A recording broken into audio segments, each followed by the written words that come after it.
Routine رکھنی چاہیے۔ رمضان میں تو لوگ روٹین بناتے ہیں، لیکن اس کے علاوہ پورا سال کئی لوگ قرآن کھولتے بھی نہیں ہیں، بہت سستی ہو جاتی ہے۔ قرآن کریم رحمت ہے، اور اس میں نصیحت بھی ہے، ہدایت بھی ہے، شفا بھی ہے۔ ارشاد ہوتا ہے یا ایھا الناس قد جاءتکم موعظۃ من ربکم وشفاء لما فی الصدور وہدی ورحمۃ للمؤمنین۔ اے لوگو، تمہارے پاس تمہارے رب کی طرف سے نصیحت آئی اور دلوں کی شفا، دلوں کی صحت، اور ہدایت اور رحمت ایمان والوں کے لیے۔ تفسیر نور العرفان میں ہے کہ اس سے معلوم ہوا قرآن دلی بیماریوں کی شفا ہے۔ ہم بہت ساری ہمارے دل کو بیماریاں لگی ہوتی ہیں، بغض و کینہ، حسد کی بیماری، بہت ساری اور کئی بیماریاں، دل کی بیماریوں کی شفا قرآن۔ لہٰذا قرآن سے دم درود تعویذ کرنا جائز ہے۔ قرآن کریم جیسے روحانی بیماریوں کا علاج ہے، ایسے ہی جسمانی بیماریوں کا بھی علاج ہے۔ حضرت ابن عمر رضی اللہ عنہ سے روایت ہے، دل چمکانے والے آقا نور والے مصطفیٰ صلی اللہ علیہ وسلم نے فرمایا، جیسے لوہے کو زنگ لگتا ہے نا، دل بھی زنگ آلود ہوتے رہتے ہیں۔ عرض کیا کہ یا رسول اللہ صلی اللہ علیہ وسلم، ان کی صفائی کس چیز سے ہو؟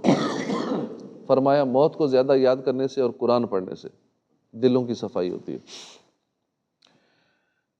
تلاوت قرآن جنت میں لے جانے والا عمل ہے۔ قرآن مجید دیکھ کر پڑھنا زبانی پڑھنے سے افضل ہے، کہ ساتھ دیکھنے کا بھی ثواب ملتا ہے، پڑھنے کا بھی ثواب ملتا ہے، اور اس کا چھونا بھی ثواب ہے، قرآن کو ہاتھ لگانا، اور یہ سارے عبادت والے کام ہیں۔ قرآن مجید بلند آواز سے پڑھنا افضل ہے، جبکہ کسی نمازی یا کسی مریض کو یا سوتے ہوئے کوئی تکلیف نہ ہو۔ کوئی بندہ قریب نماز پڑھ رہا ہے نا، پھر آہستہ قرآن پڑھے۔ مجمع میں سب لوگ بلند آواز سے پڑھیں، یہ حرام ہے۔ اکثر تیجوں میں، جالیسویں میں، قرآن خوانی میں یہی چل رہا ہوتا ہے، سارے پڑھ رہے ہوتے ہیں، سب اونچا پڑھ رہے ہوتے ہیں، یہ حرام ہے۔ اگر چند شخص پڑھنے والے ہوں تو حکم ہے کہ آہستہ پڑھیں، بس اتنی آواز ہو اپنے کان میں آواز جائے، ساتھ والوں کو آواز نہ جائے۔ بازاروں میں اور جہاں لوگ کام میں مشغول ہوں، وہاں بلند آواز سے پڑھنا ناجائز ہے۔ باتھ روم وغیرہ میں قرآن پڑھنا منع ہے۔ نجاستوں کی جگہ کوئی بھی ہو، وہاں قرآن پڑھنا منع ہے۔ قرآن مجید کی عظمت دل میں بٹھائے اور خیال کرے کہ یہ کس عظیم ذات کا کلام ہے۔ باوضو، قبلہ رو، اچھے کپڑے پہن کر تلاوت کرے، عاجزی کے ساتھ، ادب کے ساتھ بیٹھے، اعوذ باللہ، بسم اللہ پڑھے، اس سے تلاوت کا آغاز کرے، ٹھہر ٹھہر کر پڑھے، اس کے معنی میں غور و فکر کرے، جلد بازی سے کام نہ لے، اور دوران تلاوت رونا بھی چاہیے، اور اگر رونا نہ آئے تلاوت میں تو رونے جیسی شکل بنا لینی چاہیے، اور جتنا ممکن ہو اپنی جیسی بھی آواز ہے اس سے ذرا اور اچھا کرنے کی کوشش کرے، اچھی آواز میں پڑھنے کی کوشش کرے، دل کو حاضر کرے، برے خیالات دل میں نہ لائے، نہ توجہ ادھر ادھر ہونے دے، جو بھی خیالی میں پڑھ چکا اسے دوبارہ توجہ سے پڑھے۔ جب قرآن کریم ختم ہو تو 3 بار سورۃ الاخلاص یعنی قل هو اللہ مکمل سورت پڑھنا بہتر ہے۔ ختم قرآن کا طریقہ کہ سورہ ناس پڑھنے کے بعد سورہ فاتحہ، سورہ بقرہ سے وَأُولَٰئِکَ هُمُ الْمُفْلِحُونَ تک پڑھیے، اور اس کے بعد دعا مانگیے، کہ یہ سنت ہے۔ تلاوت قرآن افضل عبادت ہے۔ قرآن کریم کا ایک حرف پڑھنے پر 10 نیکیوں کا ثواب ملتا ہے۔ قرآن پڑھنے سے رحمت اترتی ہے، فرشتے پروں سے سایہ کرتے ہیں، سکینہ نازل ہوتا ہے۔ جو صبح کو قرآن ختم کرے تو شام تک، اور جو شام کو ختم کرے تو صبح تک، فرشتے اس کے لیے رحمت کی دعا کرتے رہتے ہیں۔ روز قیامت قرآن اپنے پڑھنے والوں کی شفاعت کرے گا۔ قاری قرآن قرآن کریم پڑھتا ہوا جنت کے درجات چڑھتا جائے گا۔ جو نماز میں کھڑے ہو کر قرآن کی تلاوت کرے اس کے لیے ہر حرف کے بدلے 100 نیکیاں ہیں، اور جو نماز میں بیٹھ کر تلاوت کرے اس کے لیے ہر حرف کے بدلے میں 50 نیکیاں، اور جو نماز کے علاوہ باوضو تلاوت کرے اس کے لیے 25 نیکیاں ہیں، اور جو بغیر وضو تلاوت کرے اس کے لیے 10 نیکیاں ہیں۔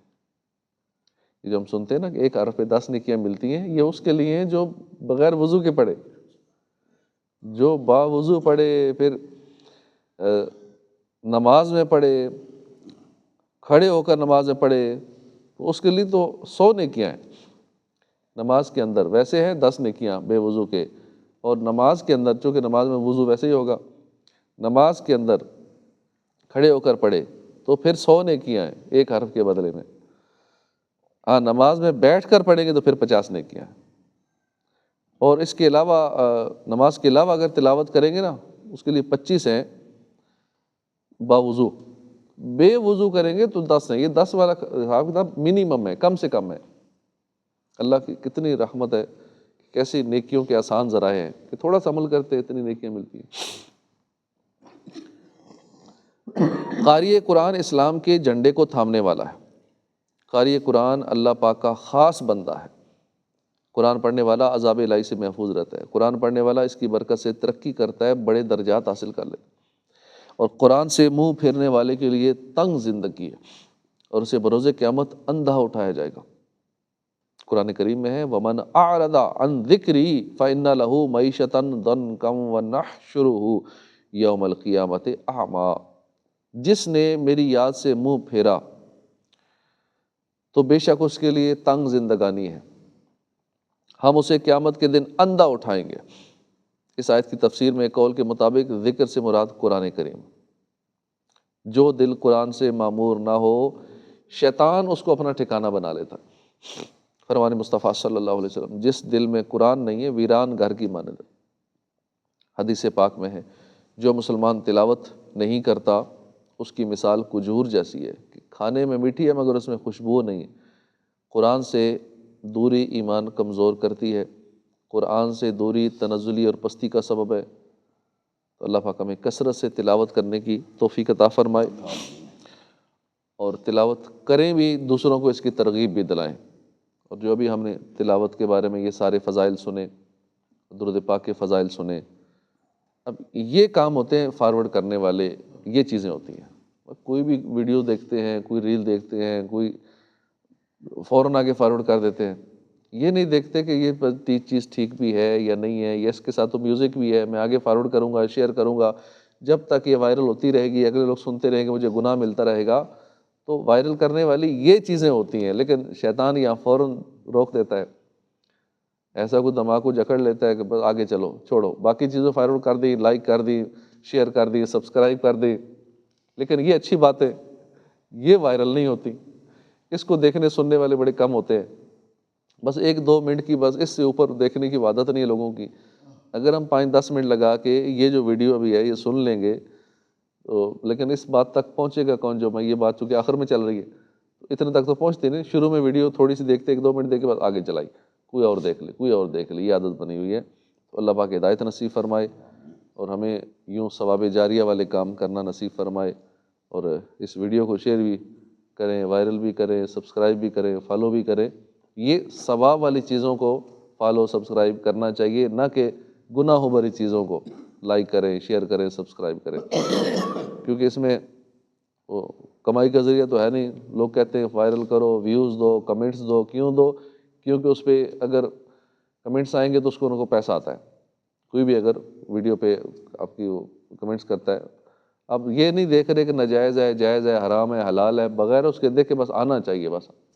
تو اللہ پاک ہدایت نصیب فرمائے، رزق حلال کی توفیق عطا فرمائے، اور یہ ہمارا کمائی کا ذریعہ نہیں ہے، یہ ہے نیکیوں کے لیے سارے معاملات ہیں۔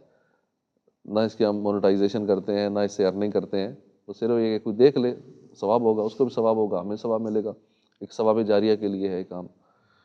وما علینا الا البلاغ المبین۔ اعوذ باللہ